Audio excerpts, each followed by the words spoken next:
Premier épisode donc de ce feuilleton, si vous faisiez encore quelques illusions sur la capacité de ces grands médias de vous raconter ce qui se passe en Amérique latine, notamment dans ces pays-là, en Bolivie, en Équateur, au Venezuela. Voilà, je crois que vous ne vous faites plus trop d'illusions après avoir vu ce film. Sachant qu'on est en train de tourner donc actuellement le deuxième épisode et essayer de faire le travail qu'ils n'ont pas fait, c'est-à-dire d'aller raconter ce qui se passe à la fois d'intéressant et puis aussi de problématique, les limites de ce genre d'expérience progressiste. Et ça, c'est le travail qu'on est en train de faire actuellement. Travail réalisé de manière indépendante, à la fois de ces grands médias et puis également du gouvernement équatorien. On fait ça avec vous, avec les spectateurs qui viennent dans ces salles ou les gens qui ont donné de l'argent sur Internet, ou qui achètent nos DVD, enfin voilà, c'est comme ça qu'on finance ce genre de production indépendante. Donc c'est vous qui en serez responsable de la suite. Bon, si vous êtes aussi nombreux, ça peut aller. Hein, si à chaque projection vous êtes aussi nombreux, ça nous encourage à poursuivre ce travail. Et là, on revient d'Équateur, on vient de faire un premier repérage pour y retourner et filmer le deuxième épisode d'Opération Coréen. Alors, je ne sais pas si vous avez des questions par rapport au premier, ou alors au court-métrage On a mal à la dette, qui figurait avant le premier épisode. Moi, j'avais peut-être une petite chose à dire, c'est que ça me faisait vraiment plaisir de vous avoir, parce que finalement, j'ai l'impression qu'à part ce réseau de salles de cinéma, on dirait AREC d'ailleurs, fait en fait un peu votre carrière depuis presque 10 ans, même plus, et que sans ces réseaux-là, en fait, on ne peut pas espérer de voir ce genre de film passer à la télé. Et récemment, je crois que c'était Les Nouveaux Chiens de Garde qui avaient été refusés pour passer sur France 2, France 3 ou France Télévisions. Donc c'était un peu dans la même lignée. Et c'est dommage, je trouve, que certains accès vous soient refusés, soient obligés de se réunir là pour parler de ce genre de choses. C'est dommage, non, c'est bien d'être ensemble, de faire des projections collectives, de ne pas être chacun devant son écran, donc ça c'est pas, on n'a pas à le déplorer. Après, c'est vrai que les films qu'on a réalisés avec CP Productions, notamment ceux qui ont été réalisés par Stéphane Gox et Christophe Coelho, je ne sais pas où est Stéphane dans la salle, quelque part, il est par là, il est là, ce sont des films qui n'ont pas été effectivement diffusés par la télévision. Bon, on n'a pas fait non plus d'efforts énormes pour aller les proposer à la télé, on les a proposés, mais la télévision n'a pas manifesté un grand intérêt pour ces films, parce que déjà, ils ne répondent pas à une règle tacite qui est celle du pseudo-équilibre.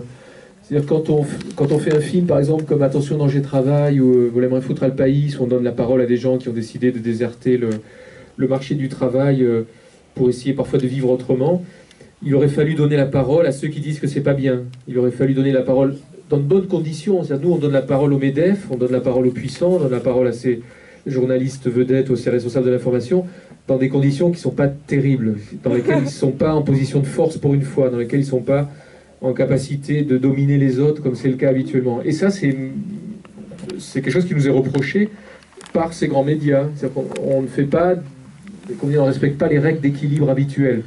On donne la parole aux contestataires et on donne le même temps de parole à ceux qui ont le pouvoir.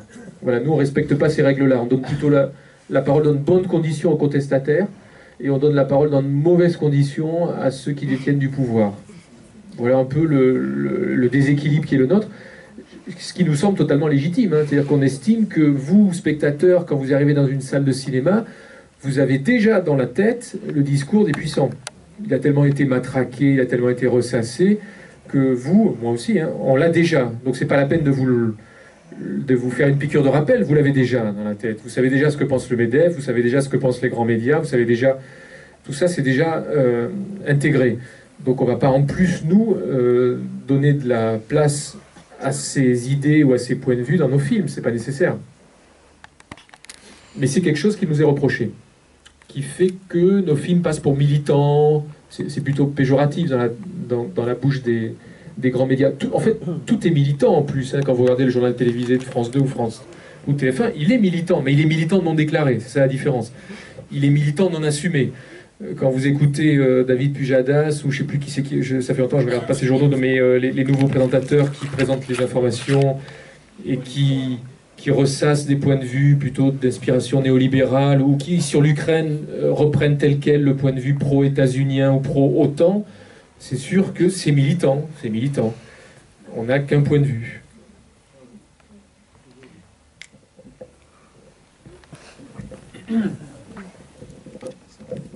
Est-ce que finalement votre problème, Pierre Karl, c'est pas le même problème que le monde diplomatique? C'est que vous avez des choses trop complexes à dire et dans le cadre de la vitesse de l'information, eh bien plutôt que saccager votre propos, finalement on ne vous laisse pas parler. C'est un malentendu. Je vois l'ironie dans la question. Je parlais plutôt de Correa. Correa, dans ce film, c'est là où ils sont coincés, c'est qu'il avait, comme on le voit, toutes les qualités pour être interviewé dans les grands médias audiovisuels français.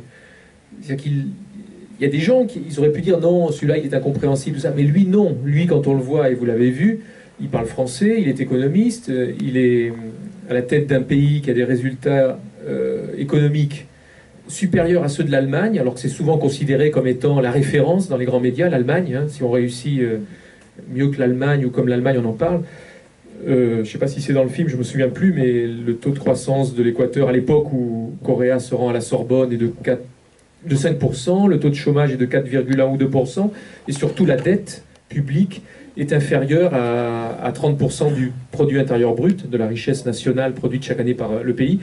Elle était même de 25 ou 27% à l'époque. L'Allemagne, pour vous donner des éléments de référence, l'Allemagne a une dette publique qui est de l'ordre de 71%, je crois, aujourd'hui. Donc très supérieure à celle de l'Équateur. Donc avec des résultats économiques qu'on peut contester, on peut dire que ce ne sont pas des indicateurs intéressants, mais en tout cas, c'est les indicateurs que mettent en avant ces grands médias. Avec de tels indicateurs économiques, ils auraient dû inviter ce type-là à la radio, à la télévision, dans les grandes chaînes de télévision, dans les grandes stations de radio. Il avait toutes les qualités pour l'être, d'autant plus qu'il parle français. Et ils ne l'ont pas invité. Donc il y a vraiment quelque chose de... Alors, ils ne l'ont pas invité. Si vous allez les interviewer aujourd'hui, ils vont dire « mais on ne savait pas qu'il était là ». Mais ce manque de curiosité n'est pas fortuit. Bien sûr que quand le moindre vice-président américain passe en France, il cherche à l'inviter.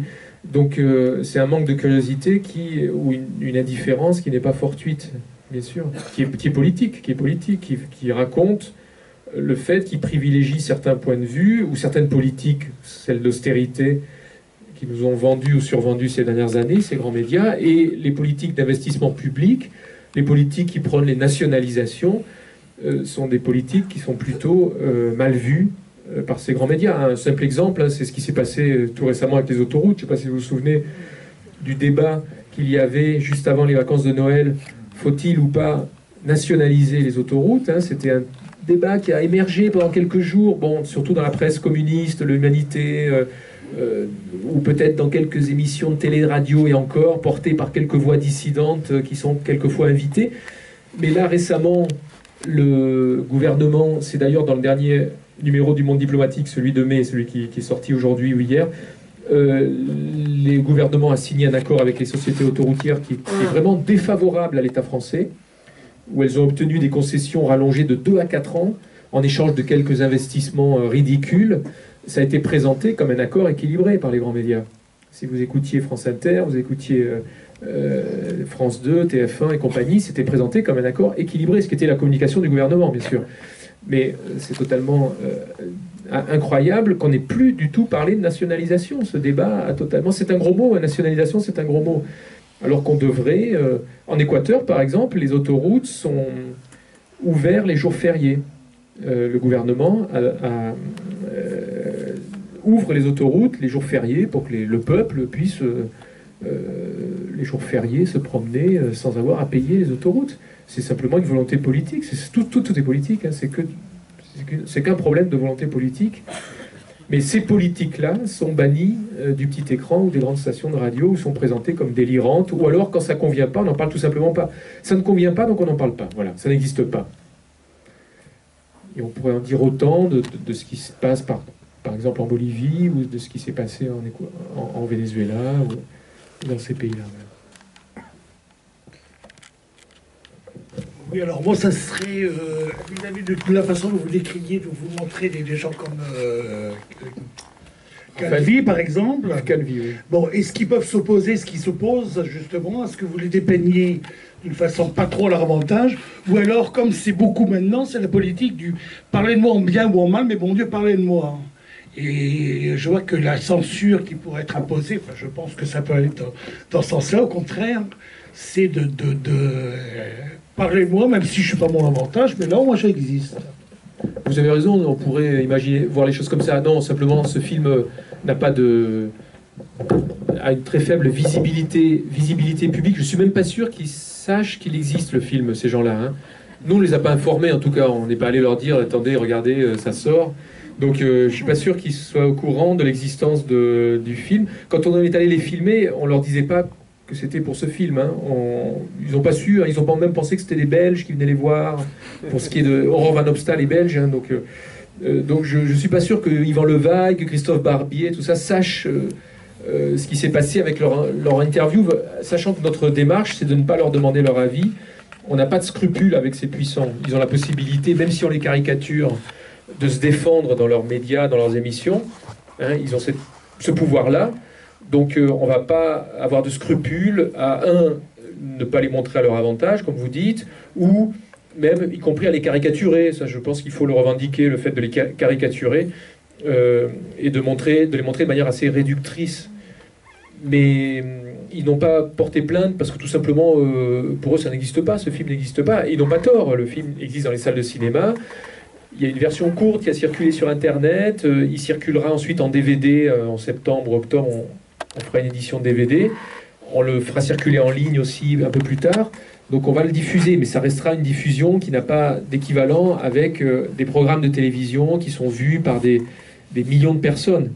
Donc eux s'en fichent. Moi, de toute façon, tous les films que j'ai réalisés de critique des médias, j'ai jamais eu de procès. Alors qu'on a fait beaucoup de choses illégales. Hein. Ça, c'est illégal d'ailleurs de les mettre dans un film qui sort au cinéma sans avoir leur autorisation écrite, hein, sans avoir leur accord en ce qui concerne le droit à l'image, qui protège tout le monde en France. Ce qui est une bonne chose. Le droit à l'image, c'est une bonne chose. Si vous êtes dans un film et que vous n'êtes pas d'accord, moi je trouve normal que vous puissiez m'interdire de vous mettre dans un film. En revanche, s'agissant de personnages publics, je pense qu'il faudrait établir un distinguo et dire les personnages publics, qu'ils le veuillent ou pas, ont le droit d'être présentés ainsi, d'être critiqués, d'être caricaturés, y compris. Mais sauf que la loi est de leur côté. Mais ils n'en ont pas fait usage pour l'instant, ces gens-là, parce qu'ils estiment que ça serait faire de la publicité probablement à un film que de porter plainte. Donc moi, j'ai réalisé 4 ou 5 films de critique des médias avec ce type de personnage et aucun n'a porté plainte jusqu'à présent. Il y a eu des menaces. On va vous traduire devant les tribunaux, tout ça c'est arrivé à plusieurs reprises. Jean-Michel Apathy l'avait fait dans un film précédent qui s'appelle Hollande DSK, etc., sur la manière dont ils ont truqué l'élection présidentielle ou faussé le jeu électoral, comme à chaque fois, mais notamment en 2012. Et Laurent Geoffrin avait aussi menacé de poursuites judiciaires, à l'époque directeur du Nouvel Observateur.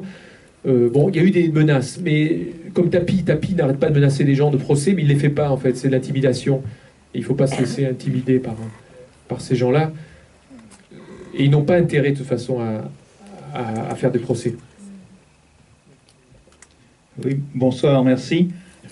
Là ou par ici. Oui, je vois. J'ai eu la chance de vivre quelques années dans ce beau pays.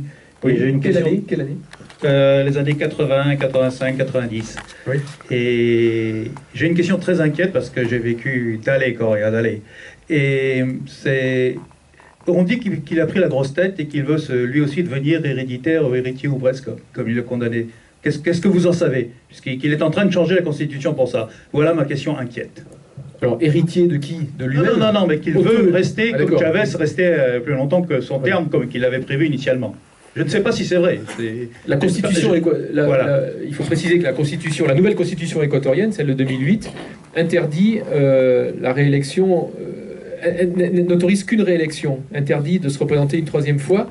Donc normalement, là, d'après la Constitution, il n'a pas le droit de se représenter en février 2017, sauf s'il y a une modification constitutionnelle. Alors, la Constitution autorise dans elle-même les modifications constitutionnelles. Hein. Ce n'est pas interdit par la Constitution de modifier la Constitution, hein. C'est autorisé. Mais il faut passer par un référendum ou passer par, je ne sais plus quelle procédure, il y a différents types de modifications constitutionnelles possibles. Et effectivement, il y a le bruit aujourd'hui, c'est court que Correa ou Alianza País, qui est son parti, demanderait à modifier la Constitution pour l'autoriser à se représenter une troisième fois en 2017. Alors certains parlent de la réélection indéfinie, ce qui est... Je ne vois pas comment quelqu'un pourrait décider d'être réélu indéfiniment. Il faut d'abord que le peuple aille voter pour lui. Si le peuple ne vote pas pour vous, vous ne pouvez pas être réélu indéfiniment. Donc ça, c'est... Mais c'est en contradiction avec l'esprit premier de la Constitution qui est... Voilà. Mais après, n'oubliez pas que la Constitution peut être modifiée. C'est pas interdit par la Constitution que la Constitution soit modifiée. Mais en tout cas, oui, il y a peut-être une contradiction là. Il y en a d'autres qui sont plus importantes probablement que celle-là. Un exercice sûrement de plus en plus autoritaire du pouvoir aujourd'hui de la part de Correa, qu'on peut lui reprocher de manière légitime. Également une indépendance de la justice qui reste relativement faible. Le rôle du Parlement qui est quand même très soumis à l'exécutif. Donc le Parlement qui est un Parlement très féminin, 57 femmes sur 137 députés. Donc c'est pas la parité totale, mais on n'en est pas loin. On est plus proche des modèles scandinaves que des modèles français ou latins. Voilà. Donc il y a des avancées et en même temps il y a des choses qui ne sont pas des reculs, parce que des reculs ça veut dire qu'on a reculé par rapport à ce qui existait. Il y a des non-avancées. Donc il y a des avancées et des non-avancées. Parmi les non-avancées, le fait que l'avortement est toujours interdit aujourd'hui en Équateur, alors qu'une députée du parti gouvernemental avait proposé comment on appelle ça, la légalisation de l'avortement en cas de viol. Et elle avait une majorité à l'Assemblée nationale, donc ça aurait été voté. Et Correa s'y est opposé, a même fait un chantage, il a menacé de démissionner. Alors, c'est pas un recul. Dans la plupart des pays aujourd'hui latino-américains, l'avortement est interdit. Dans tous les pays, sauf l'Uruguay, le Mexique et Cuba, à ma connaissance. Peut-être qu'il y a ici des gens qui citeront d'autres pays, mais l'Uruguay, Mexique et Cuba, tous les autres pays, y compris des pays dirigés par des femmes, comme le Chili de Michelle Bachelet, le Brésil de Dilma Rousseff ou l'Argentine de Cristina Fernandez, de Kirchner, sont des pays où l'avortement est interdit aujourd'hui. Donc là, il y a une non-avancée. Voilà, il y a une non-avancée. Donc on pourrait s'attendre à ce que ce régime soit plus progressiste dans certains domaines qu'il ne l'est.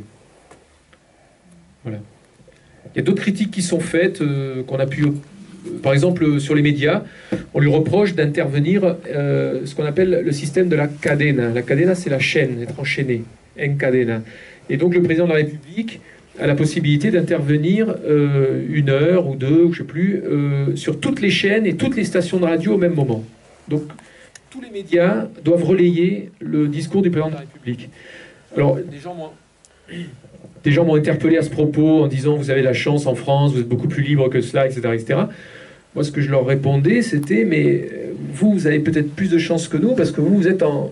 Effectivement, c'est peut-être problématique, cela, mais vous êtes en cadena ponctuelle, provisoire. Nous, on est en cadena perpétuelle. C'est-à-dire qu'on a le même point de vue qui est sur TF1, sur France 2, sur France 3, Radio France, RTL, Europe 1, France Inter. On a la même vision du monde qui est matraquée tous les jours, néolibérale. On a la même vision du monde pro-OTAN ou états-unienne en ce qui concerne l'Ukraine. On a la même vision du monde en ce qui concerne les nationalisations. Enfin voilà. Donc vous, au moins, vous avez, quand il n'y a pas la cadena, vous avez 2 points de vue. Vous avez le point de vue gouvernemental et puis vous avez le point de vue de l'opposition, de droite, qui s'exprime dans les médias privés, qui dénigre l'action gouvernementale, mais au moins vous avez les 2 points de vue. Nous, on en a un. Donc nous, on est enchaînés perpétuellement. Voilà. Donc c'est peut-être notre système qui est préférable au nôtre. Et surtout, la nouvelle constitution équatorienne régule les médias. Et ça, c'est quelque chose aussi, c'est-à-dire que les médias privés, certains ont été fermés, comme c'est raconté dans le film, et d'autres ont été régulés, n'ont plus le pouvoir qui était le leur avant. Il y a des chaînes publiques qui ont émergé, qui sont totalement pro-gouvernementales, qui ne sont pas indépendantes, hein, soyons clairs. Il y a également des médias associatifs et communautaires qui, normalement, ce n'est pas encore le cas, devraient occuper 33% de l'espace ou du spectre radio-télévisé. Donc ça, c'est quelque chose qui est inscrit dans la Constitution, mais qui n'est pas encore totalement en place. Mais en tout cas, déjà, c'est pas mal que ça soit inscrit dans la Constitution et que ce soit une direction imprimée par le pouvoir. Alors qu'en France, les médias associatifs ou communautaires ou les médias qui ne sont pas les médias privés ou publics n'existent quasiment pas dans l'espace audiovisuel. Il y a eu quelques tentatives à une époque, mais ça reste très très marginal et on n'a pas aujourd'hui de presse alternative en France.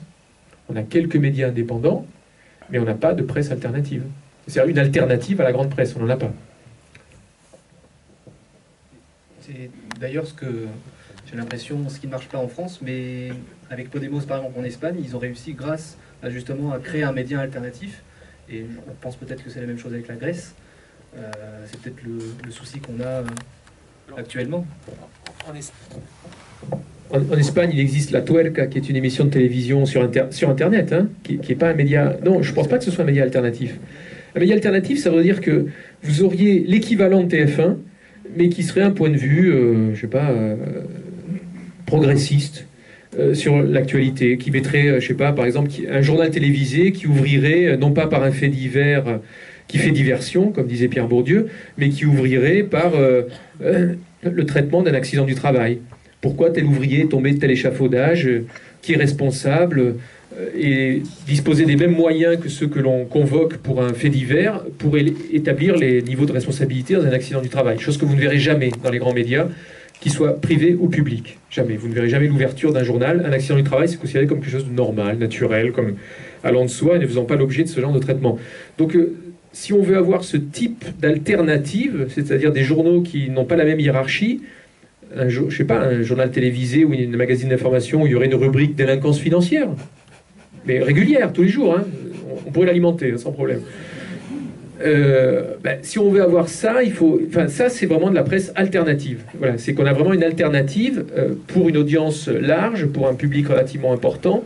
Il n'y a pas cela. La Tuerca, même si c'est relativement important sur Internet, ça ne représente pas une alternative aux grandes chaînes de télévision privées ou publiques espagnoles. Donc il faut faire attention avec le mot alternatif. Ce sont des médias indépendants, mais pas alternatifs. C'est pas la même chose. Ce distinguo a été établi par François Ruffin du journal Fakir. Hein, c'est pas moi qui...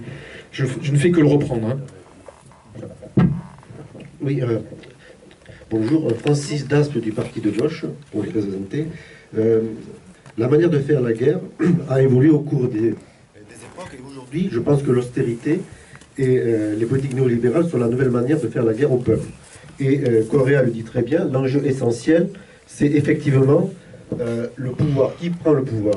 J'aurais deux questions par rapport à ça, très précises. Est-ce que vous avez on vous a raconté la manière dont s'est fait le processus constituant qui a mené à la nouvelle constitution? Et c'est vrai qu'en France, aujourd'hui, on parle beaucoup de 6e République, du moins dans certains partis, on parle de 6e République en disant que rien ne peut se faire de manière alternative sans un changement radical du pouvoir. C'est la première question. La seconde question, dans cette constitution, on met en avant justement les droits de la terre. Il y a eu un projet Yatsuni, je ne sais pas si vous avez su ça, mais qui disait en fait qu'un espace naturel de très grande importance qui possédait des ressources naturelles ne serait pas exploité à condition qu'il y ait des compensations de la part de la communauté internationale. Est-ce que ça ne pourrait pas faire l'objet aussi justement d'approfondissement et peut-être d'un petit court-métrage sur ça? Voilà les deux questions que je pose. Alors pour répondre à la première, il y a eu effectivement une assemblée constituante en Équateur. Alors dès l'arrivée au pouvoir de Rafael Correa et de son équipe, la première chose qu'ils ont faite, c'est un référendum pour ou contre une nouvelle constitution.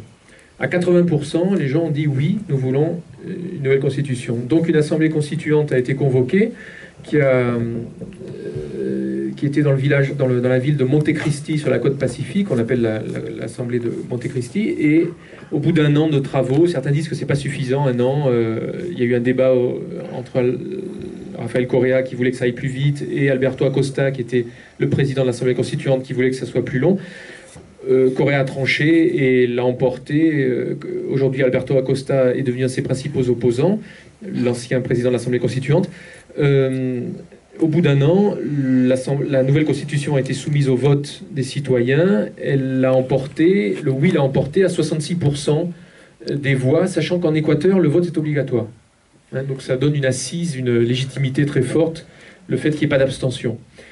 Donc c'est ainsi qu'a démarré cette révolution ciudadana, comme il l'appelle, qui n'en est peut-être pas une, hein, mais en tout cas ce processus progressiste, il a démarré sur de nouveaux rails avec cette nouvelle constitution. Ça a été la même chose au Venezuela et en Bolivie. Hein, c'est la première chose qu'ont fait ces pouvoirs en arrivant, ces gouvernements progressistes, c'est de mettre en place de nouvelles constitutions si le peuple était d'accord, bien entendu, pour cela. Oui, très important, la légitimité de ces gouvernements. Hein. Aux dernières élections, Rafael Correa a été élu à 57% des voix au premier tour, dans un pays où le vote est obligatoire. Donc ça leur donne des assises, une assise énorme à ces gouvernements. Evo Morales, qui a été réélu président de la Bolivie il n'y a pas très longtemps, il y a quelques mois de cela, l'a été avec 61% des voix au premier tour. Ce sont des réélections. Hein. Normalement, en réélection, vous perdez des voix. Hein. Eux, ils gagnent des voix. Pour vous dire à quel point les programmes de gouvernement qui sont les leurs profitent aux classes populaires, ou en tout cas, ces classes populaires votent pour eux massivement, y compris lors de réélections. Les choses seraient un peu différentes aujourd'hui en Équateur. L'assise Correa a perdu probablement une partie de ses partisans et il ne serait peut-être pas réélu au premier tour. Bon, c'est quelque chose qu'on aura à aborder dans le deuxième film, les problèmes qui se posent aujourd'hui par rapport aux politiques que mène ce gouvernement. Pour répondre à la deuxième question qui portait sur Yasuni. Alors Yasuni, pour ceux qui ne savent pas, c'est une zone, ITT Yasuni, c'est une zone d'Équateur qui se trouve dans la partie amazonienne, ce qu'on appelle l'Oriente, dans laquelle le gouvernement, il y a du pétrole dans le sous-sol. Le pétrole, ah oui, très important, le sous-sol a été récupéré par l'État équatorien, alors qu'avant, les revenus des ressources minières et pétrolières partaient à 80% dans les poches de multinationales, de compagnies multinationales, canadiennes pour l'essentiel, pour ce qui est des mines, et pour les pétrolières, c'était les américaines, Chevron, Texaco, etc., etc. À l'arrivée de Correa au pouvoir, le rapport de force a été inversé, et maintenant c'est 20% qui partent et 80% qui restent dans le pays, ou 15-85, quelque chose comme ça. Donc c'est très différent. Yasuni, c'est une zone de l'Amazonie qui a été proposée par le gouvernement de Correa comme une zone préservée. Donc en 2007 ou 2008, je ne sais plus, le gouvernement a dit « Nous proposons à la communauté internationale de ne pas exploiter le pétrole dans cette zone à une condition, c'est que la moitié du manque à gagner soit versée par la communauté internationale, par les pays riches. » Au bout de 6 ou 7 ans, je crois que moins de 2% de cette somme avait été rassemblée. Donc ça signifie que c'était un échec. Les Allemands, qui étaient plutôt partisans de soutenir cette initiative, le Parlement allemand s'est retourné finalement, ne l'a plus soutenu. En France, je crois que c'est la région Rhône-Alpes qui a à un moment donné voté des crédits pour soutenir cette initiative. Mais à l'arrivée, au bout de 6 ou 7 ans, la somme rassemblée était ridicule. Et donc Correa a dit, bon, mais puisque la communauté internationale n'est pas prête à protéger cette zone de l'Amazonie, on va l'exploiter parce que nous, on a besoin du pétrole pour nos programmes sociaux, pour développer l'éducation, la santé, les routes, l'énergie, etc., etc. Donc là, actuellement, l'exploitation de Yasuni est en cours. Le gouvernement prétend qu'ils vont la faire dans les meilleures conditions possibles, en essayant de préserver au maximum la nature, mais il y avait quand même sur cette zone des Indiens, Amérindiens, non contactés, ou en tout cas des gens qui vivaient de manière très primitive, et qui seront probablement impactés par l'exploitation du pétrole dans cette zone. Donc ça va poser des problèmes, mais faire porter la responsabilité à Correa, comme le font certains écolos européens ou nord-américains, c'est un peu gonflé, parce que c'est d'abord la communauté internationale qui n'a pas répondu à cette proposition qui était très innovante.